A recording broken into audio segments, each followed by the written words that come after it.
আব্দুর রাজ্জাক সাহেব দিনাজপুর বলতে কি বোঝাতে চান? দিনাজপুর বলতে বোঝাতে চায় যে যৌতুক নিয়ে বিবাহ করে, নোংরা স্বভাব, ও কুকুর শ্রীগালের চেয়ে খারাপ। দিনাজপুর রংপুর বলে বোঝাতে চাই যে বোনকে জমি দেয় না। তোমার বাপকে যদি আমি কুকুর শ্রীগালের চেয়ে খারাপ প্রমাণ করতে না পারি বেটা, আমি বক্তব্য দেব না। চিরির বন্দরেই শেষ। তোমার বাপকে বলে দিও ফুফুর জমি ভাগ্যে খেয়ে পরকাল হারাতে রাজি নয়। ভাগ্য নিয়ে এসেছে আব্বু, এমনি আসেনি দুনিয়াতে। ভাগ্যে যদি জমিদারি থাকে জমিদারি করে খাবো, ভাগ্যে যদি ভিক্ষা করা থাকে ভিক্ষা করে খাবো, ফুফুর জমি খাবো না। 24 ঘন্টার মধ্যে যৌতুকের টাকা ফেরত দিতে হবে। 24 ঘন্টায়। আগামীকাল সন্ধ্যা হতে হতে যৌতুক ফেরত দিতে হবে। মোটরসাইকেল, সাইকেল, খাটলা, চৌকি বাক্স সব ফেরত দিতে হবে। এর সরিষা সম পরিমাণ আপোষ নেই। রংপুর, দিনাজপুর, লালমনিরহাট, নীলফামারী, কুড়িগ্রাম, পঞ্চগড়, ঠাকুরগাঁ, গাইবান্ধা, জয়পুরহাট সব একই স্বভাবের মানুষ। পরের টাকার উপরে এত আপনার মাথায় হিসাব কেন? ছেলে দিনমজুরি করে খাবে, এই পথে কেন আপনি? নিজেকে জাহান্নাম থেকে বাঁচান, পরিবারকে কিভাবে জাহান্নাম থেকে বাঁচাবেন চলেন। এই ছেলে একটু খেয়াল করবেন, ওইখানে কথাটা যেন তিনটে ভালোভাবে মনে থাকে।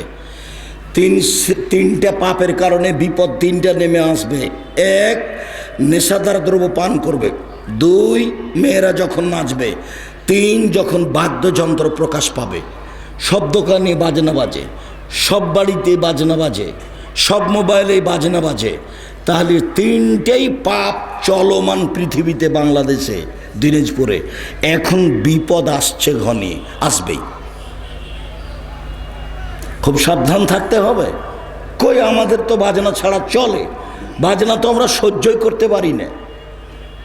1978 সালে নাচল ট্রেন স্টেশনের উপর দিয়ে যাচ্ছিলাম, তো ট্রেন স্টেশনে যারা পান বিক্রি করে ওরা চিনে ফেলেছে, রোজ যাই মৌলানা শীষ মাহমুদ সাহেবের খাবার নিয়ে যায় দুপুরের।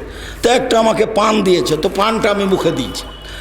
আমি প্রতিষ্ঠানে মাদ্রাসাতে ঢুকতেই শীষ মাহমুদ সাহেবের সাথে দেখা, বড় মৌলানা।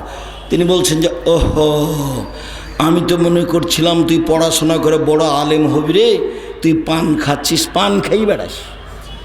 উনি যখন এইভাবে আমাকে বললেন, তখন 78 সাল থেকে নিয়ে এখন পর্যন্ত আর আমি পান মুখে দিইনি। ওর হালাল হারাম পরে, আমি মুখেই দিনে। ওর হালাল হারাম পরে, আমি মুখেই দিনে। যে আমি পানটা মুখে দিলাম সেই জন্য তিনি এভাবে বললেন, যেটা আমি চাইনি। সম্মানিত দিনী ভাই বোন, পরিবারকে আপনি জাহান্নাম থেকে বাঁচাবেন কিভাবে?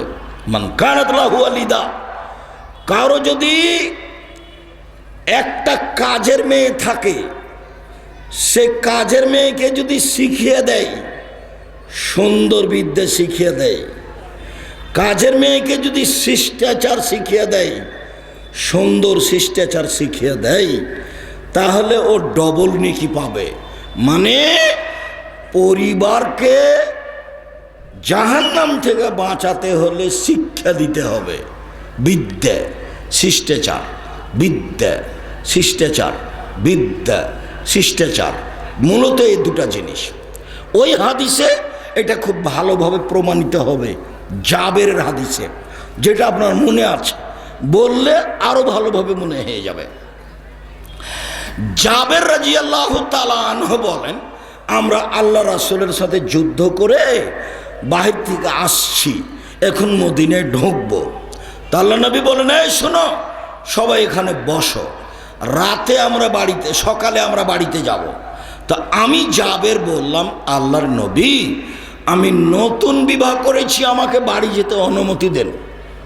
তাহলে নবী বলছেন, ও তুমি নতুন বিবাহ করেছ, তো কুমারী মেয়ে বিবাহ করেছ না তালাক প্রাপ্তা মেয়ে বিবাহ করেছ? তো আল্লাহর নবী, আমি তালাক প্রাপ্তা বয়সের মেয়ে বিবাহ করেছি, যার বয়স মোটামুটি হয়ে গেছে, এরকম বিবাহ করেছি। তাহলে রাসূল বলেন, এই তুমি কুমারী মেয়ে কেন বিবাহ করলে না? তুমি তার সাথে খেলতে, ও তোমার সাথে খেলতো। তখন জাবের রাদিয়াল্লাহু আনহু বলছেন, আল্লাহ নবী শোনেন, আমার আব্বা উহুদের যুদ্ধে শহীদ হয়েছেন 9টা মেয়ে রেখে, আমার 9 জন বোন আছে।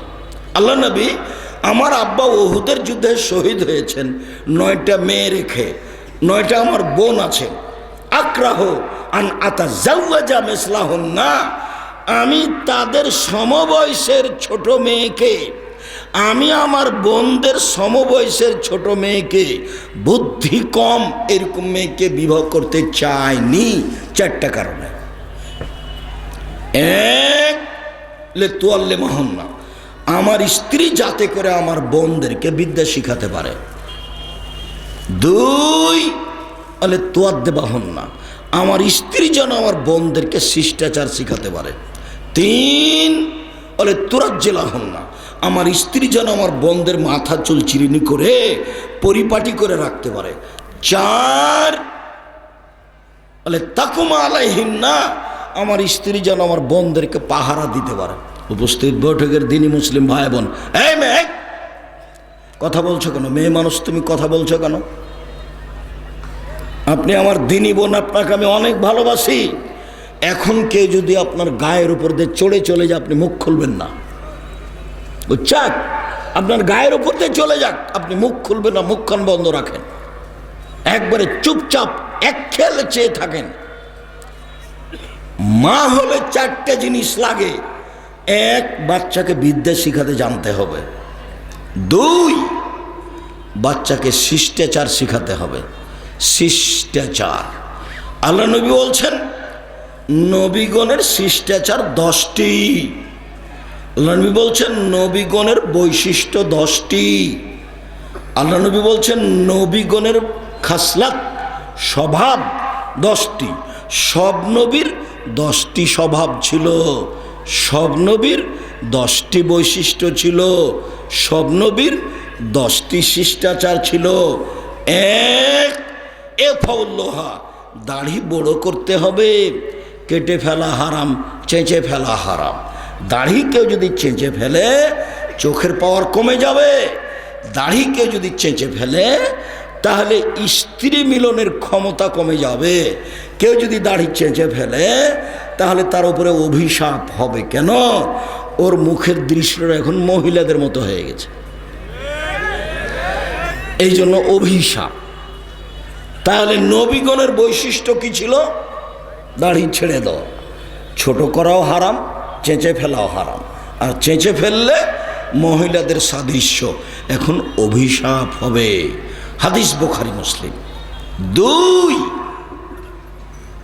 কাসু সারেব, মোচ কেটে ফেলতে হবে, ব্লেড ব্যবহার করা হবে না, মোচ থাকবে, ছোট সাইজের হয়ে থাকবে।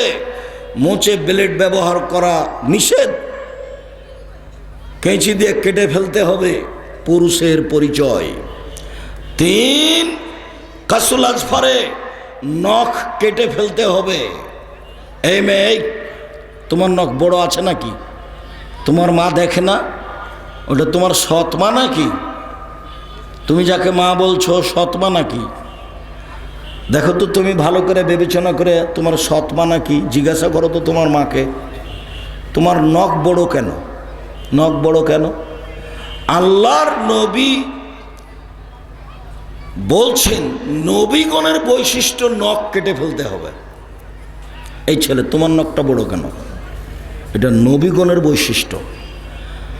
নখ বড় রাখা, নখে নেইল পালিশ দেওয়া ইহুদি খ্রিস্টানদের পতিতালয়ের মেয়েদের বৈশিষ্ট্য। নখ বড় রাখা, নখে নেইল পালিশ দেওয়া ইহুদি খ্রিস্টানদের পতিতালয়ের মেয়েদের বৈশিষ্ট্য। নখ বড় রাখা, নখে নেইল পালিশ দেওয়া ইহুদি খ্রিস্টানদের পতিতালয়ের মেয়েদের বৈশিষ্ট্য।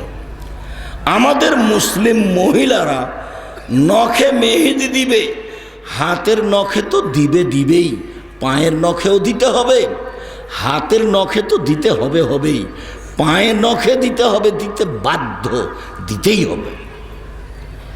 আল্লাহর নবীর কাছে একটা মহিলা একটা পত্র দিয়েছিল, তো আল্লাহ নবী পত্রটা হাতে নিয়ে মহিলার হাতের নিন্দা করলেন।